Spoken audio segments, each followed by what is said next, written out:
ನನ್ನ ಹೆಸರು ಕೃತಿ ಪ್ರಾಣೇಶ್ ಅಂತ. ನಾನಿವತ್ತು ಸುಲಭ ಮತ್ತು ಸರಳವಾದಂಥ ಒಂದು ವ್ಯಂಜನವನ್ನು ಹೇಳ್ಕೊಡ್ತಾ ಇದ್ದೀನಿ.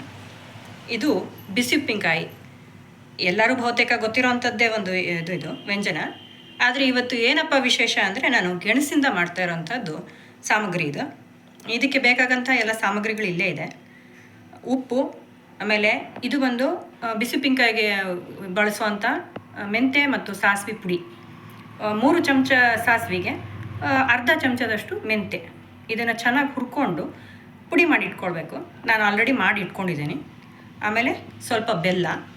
ಇದಕ್ಕೆ ತಂದೆ ಆದಂಥ ಹುಳಿ ಇರಲ್ಲ, ಆದ ಕಾರಣ ನಾನು ಹುಣಸೆ ಹುಳಿಯನ್ನು ಬಳಸ್ತಾ ಇದ್ದೀನಿ. ಹುಣಸೆ ಹುಳಿ ತುಂಬ ಜಾಸ್ತಿ ಆಗಕೂಡ್ದು ಅನ್ನೋಕ್ಕೋಸ್ಕರ ಬ್ಯಾಲೆನ್ಸಿಂಗಾಗಿ ಸ್ವಲ್ಪ ಬೆಲ್ಲ ತೊಗೊಳ್ತಾ ಇದ್ದೀನಿ. ಆಮೇಲೆ ಎಣ್ಣೆ, ಒಗ್ಗರಣೆಗೆ ಸ್ವಲ್ಪ ಎಣ್ಣೆ ಮುಂದಿರುತ್ತೆ ಇದಕ್ಕೆ, ಯಾಕಂದರೆ ಉಪ್ಪಿನಕಾಯಿಗಳಿಗೆ ಯಾವಾಗಲೂ ಎಣ್ಣೆ ಮುಂದಿದ್ರೆ ಚೆಂದ. ಇದು ಬೇಯಿಸಿ ಹೆಚ್ಚಿಟ್ಕೊಂಡಿರೋಂಥ ಗೆಣಸು. ಇವಾಗ ನಾನು ಅಡುಗೆ ಶುರು ಮಾಡ್ತಾಯಿದ್ದೀನಿ. ಫಸ್ಟು ಬಾಣಲೆಯಲ್ಲಿ ಎಣ್ಣೆ ಹಾಕ್ಕೊಳ್ತೀನಿ. ಇದಾದ ನಂತರ ನಾನು ಗೆಣಸನ್ನೇ ಬಳಸ್ಕೊಂಡು, ಅಂದರೆ ಗೆಣಸಿನ ಸ್ಟಾರ್ಚ್ ಅಥವಾ ಗಂಜಿ ಅದನ್ನು ಬಳಸ್ಕೊಂಡು ಇನ್ನೊಂದು ವ್ಯಂಜನನ ಹೇಳ್ಕೊಡ್ತೀನಿ. ಇದಾದ ನಂತರ ಈಗ ಸಾಸಿವೆ ಚಟ ಅಂತು, ಸ್ವಲ್ಪ ಕಡಲೆಬೇಳೆ, ಉದ್ದಿನಬೇಳೆ, ಸ್ವಲ್ಪ ಜೀರಿಗೆ, ಅರಿಶಿನ ಪುಡಿ, ಸ್ವಲ್ಪ ಇಂಗು. ಇದಕ್ಕಿವಾಗ ಹುಣಸೆ ಹುಳಿ ನಿಧಾನವಾಗಿ ಹಾಕ್ಕೊಳ್ಳಿ, ಇಲ್ಲ ಹಬೆ ಬರುತ್ತೆ.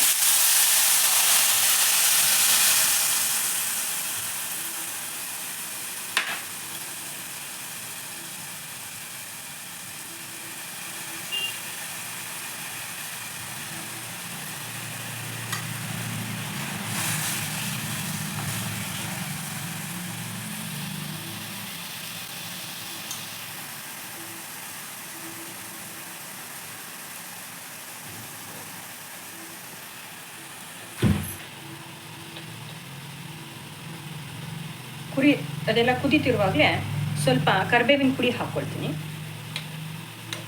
ಕರಿಬೇವು ಹಾಕಿದಲ್ಲಿ ಸುಮಾರು ಜನ ತೆಗೆದಿಟ್ಬಿಡ್ತಾರೆ, ಅದಕ್ಕೆ ನಾನು ಪುಡಿ ಮಾಡಿ ಇಟ್ಕೊಂಡಿರ್ತೀನಿ. ಸೊ ಇದರಲ್ಲಿ ಬೆರ್ತೋಗುತ್ತೆ, ನಿಮಗೆ ಫ್ಲೇವರು ಸಿಗುತ್ತೆ, ಜೊತೆಗೆ ಬೆರ್ತೋಗುತ್ತೆ. ಯಾರು ಎತ್ತಿಡೋ ಅಂತ ಇದೇ ಇಲ್ಲ. ಇದರಲ್ಲಿ ಇವಾಗ ಕುದಿಯೋಕ್ಕೆ ಶುರು ಮಾಡಿದ ನಂತರ ಬೆಲ್ಲ ಹಾಕ್ಕೊಳ್ಳೋಣ.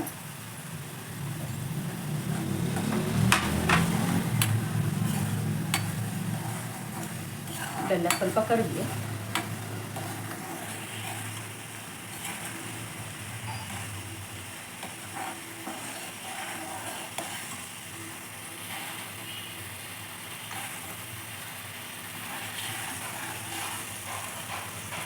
ರುಚಿಗೆ ತಕ್ಕಷ್ಟು ಉಪ್ಪು,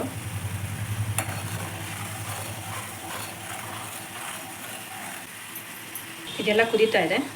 ನಾನು ಅಚ್ಕಾರ ಪುಡಿ ತೊಗೊಂಡಿದ್ದೀನಿ. ಇದು ಗುಂಟೂರು ಖಾರ ಆದ ಕಾರಣ ನಾನು ಸ್ವಲ್ಪ ಕಮ್ಮಿ ತೊಗೊಂಡಿದ್ದೀನಿ. ಇದು 1/4 ಚಮಚದಷ್ಟಿದೆ. ಸ್ವಲ್ಪ ಖಾರ ಜಾಸ್ತಿ, ನೀವು ಬೇಡಿಗೆ ತೊಗೊಂಡ್ರೆ ಸ್ವಲ್ಪ ಜಾಸ್ತಿಯಾಗಿ ಹಾಕ್ಕೋಬೋದು.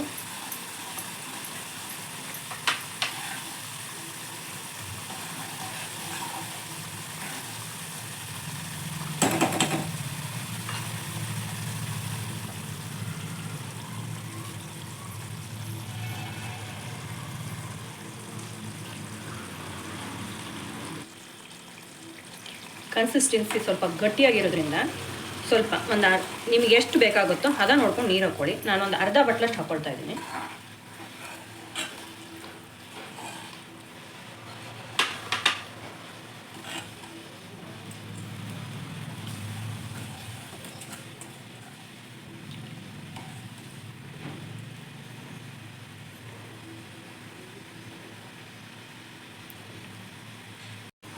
ಇದೆಲ್ಲ ಕುದಿಯೋಕ್ಕೆ ಶುರು ಮಾಡಿದ ನಂತರ ನಾನು 1/4 ಚಮಚದಷ್ಟು ಮೆಂತೆ ಮತ್ತು ಸಾಸಿವೆ ಪುಡಿ ಇಟ್ಕೊಂಡಿದ್ದೆ, ಅದನ್ನ ಹಾಕ್ಕೊಳ್ತಾ ಇದ್ದೀನಿ. ಇದು ತುಂಬ ಕುದ್ರೆ ಕೆಲವೊಂದು ಸಾರಿ ಮೆಂತ್ಯದ್ದು ಕಹಿ ಬಿಡೋ ಚಾನ್ಸಸ್ ತುಂಬ ಇರುತ್ತೆ. ಸೊ ಸ್ವಲ್ಪ ಆಗಿ ಕೊನೆಗೆ ಹಾಕ್ಕೊಳ್ಳಿ. ಈಗೆಲ್ಲ ಬೆರೆತ ನಂತರ ನೀವು ಬೇಯಿಸಿ ಹೆಚ್ಚಿಟ್ಕೊಂಡಿರೋಂಥ ಗೆಣಸನ್ನ ಹಾಕ್ಕೊಳ್ಳಿ. ತುಂಬ ರಫಾಗಿ ಕೈ ಆಡಬೇಡಿ, ಯಾಕಂದರೆ ಅದು ಸ್ಕ್ಯಾಟರ್ ಆಗೋ ಚಾನ್ಸಸ್ ಇರುತ್ತೆ, ಸ್ಮ್ಯಾಶ್ ಆಗೋ ಚಾನ್ಸಸ್ ಇರುತ್ತೆ.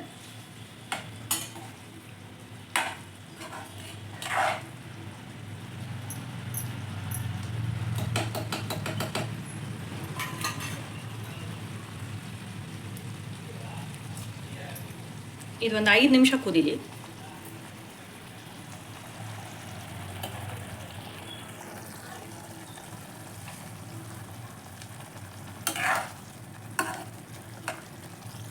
ಇದೀಗ ವೀಕ್ಷಕರೇ, ನಿಮ್ಮ ಗೆಣಸಿನ ಬಿಸಿ ಉಪ್ಪಿನಕಾಯಿ ತಯಾರಾಗಿದೆ.